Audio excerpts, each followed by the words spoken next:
everyone, Kathy here, and I thought I would do another little video showing how I make my mini bud vases. So you can use different amounts of clay depending on the size you want. I'm just going to do a small one this time, and I'm using 12 ounces of clay. So just a little demo. If you'll notice, in order to center the clay, I always have my wheel going counterclockwise, but when I throw, for me, I feel more comfortable when I switch the wheel to going clockwise. So I'm a little backwards. I think most people stay on the counterclockwise. Anyway, I'll show you how to do these real quick. We're just gonna get this little guy centered just to avoid having any little bit of wobble. So we want to cone up and down a couple times. I am completely self-taught, so if you're a professional potter, you know, you may do things differently and you may do it better, but I feel I do pretty good for being self-taught, I think. This was something I always wanted to learn, was pottery. So okay, this is pretty good. You'll see there's pretty much no wobble there. I'm just going to clean up a little bit of the clay at the bottom here, like so. Gonna tidy this up. And then I'm going to switch directions and start throwing this way. So first thing I'm doing is pushing down in the center. Now you don't want to push all the way down. You want to go down and leave a little bit at the bottom. Like, I don't know, maybe a 1/4 inch or so at the bottom. And then I'm going to pull out and hold it, my hand against like this, just to kind of widen that out at the bottom. So you can see it's wider now, and I'm just going to press down a little bit and smooth the bottom on the inside, just trying to smooth everything out and firm up the bottom. And then I'm going to start moving my walls up. I'm just kind of squeezing in a bit just to get it going up. So I'm keeping my hands moist. I'm pressing in with my thumb and just slightly above with my finger on the inside. And then I'm going to just pull up slowly and leave it a little bit thicker at the top, and then I'm going to collar it in again just to keep everything moving up. So we'll do it again, and what I'm trying to do is get it as tall as I can without pulling the walls too thin.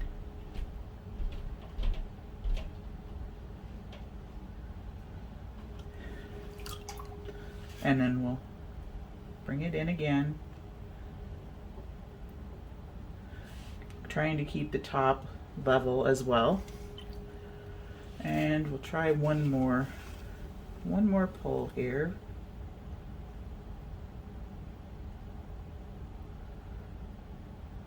Sometimes you'll have to adjust the speed of your wheel.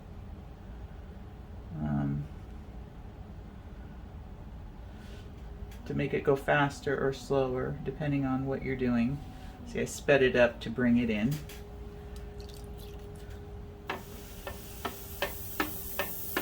Just kind of cleaning as I go.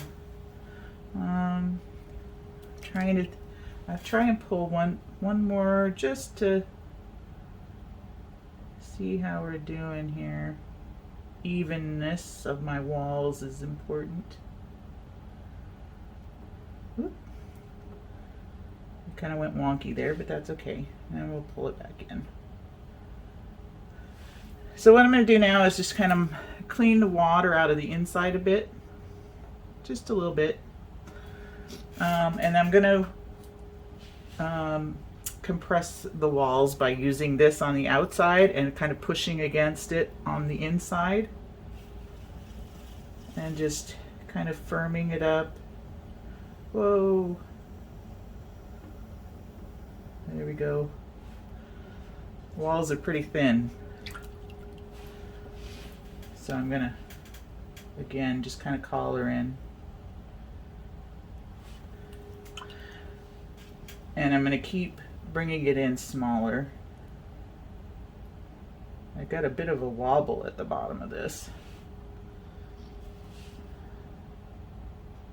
Try and smooth that out. I think because my walls are too thin, but you get the idea. So we're kind of bringing it up into a tall shape. And now I'm going to try and bring this top in a bit.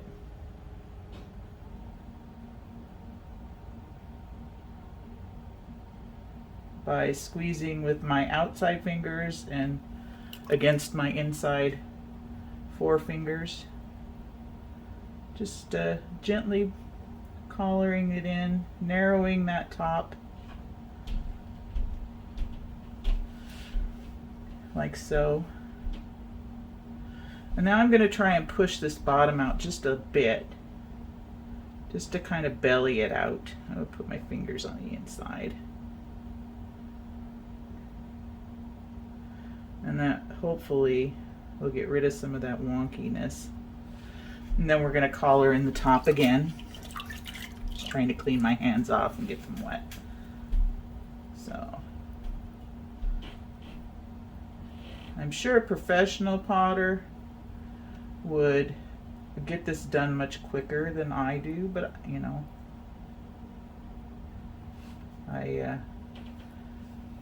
I try to go slowly and methodically, just to try and bring the neck up a bit. I love doing these little bud vases. So there's not enough room for both my fingers, so I'm just going to use one on the inside. Again, just slowly compressing to bring that more narrow.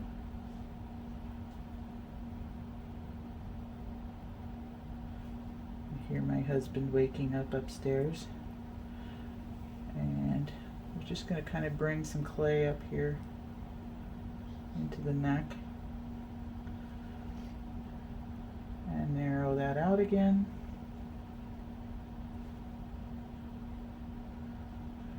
So this is pretty good. I don't want to bring this in too much.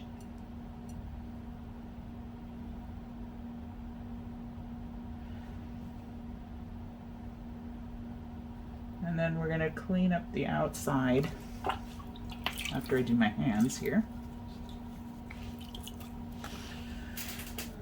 So I'm going to tidy this bottom by removing extra clay, like so.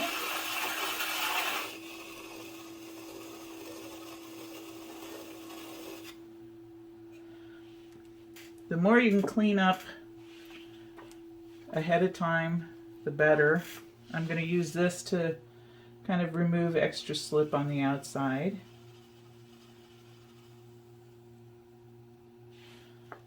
Like so.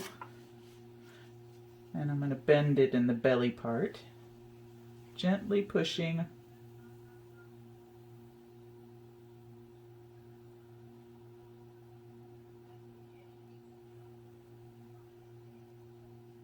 This is where it gets very meditative. See, I'm getting all this extra slip off the outside. And then I'm going to use this curved part here on the neck and put my finger inside just for support. And firm that up there.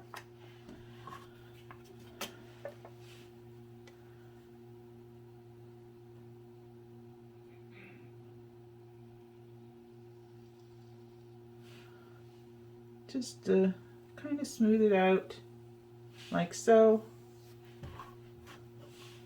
And then I'll get my sponge. I'm just going to kind of tidy this up here at the top, like so.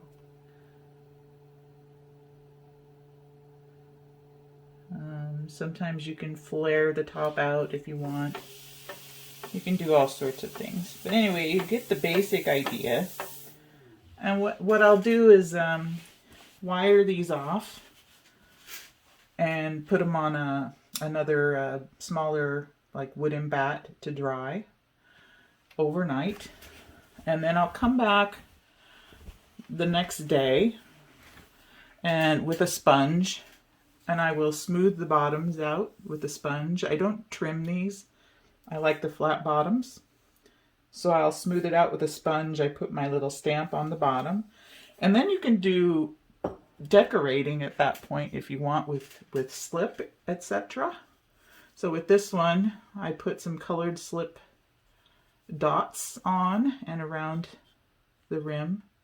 So that will be really pretty. Once I have it bisque fired, then I'll glaze it. I'm not sure what I'm going to do with this, whether I'm just going to leave it clear glaze or use some color.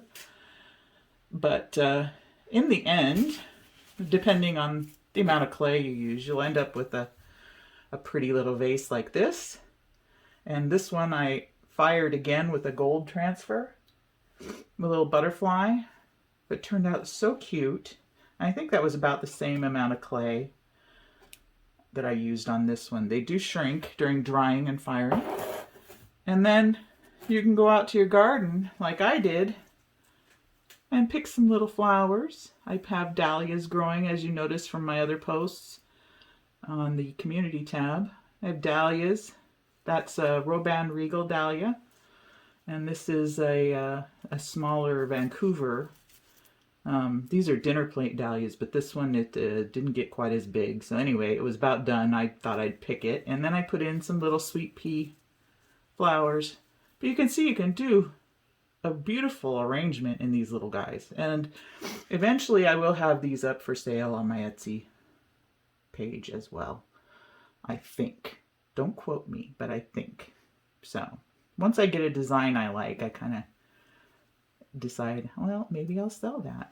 Anyway, see, he's about done flowering. His petal fell off. Anyway, I just thought I'd share with you how I make my little bud vases and give you something to watch on this lovely August weekend. So thank you all for joining me, and I'll catch you on a future video. Hope you enjoyed watching me make my little bud vases. So take care, stay safe, stay masked, and we'll catch you on the next video. Bye for now.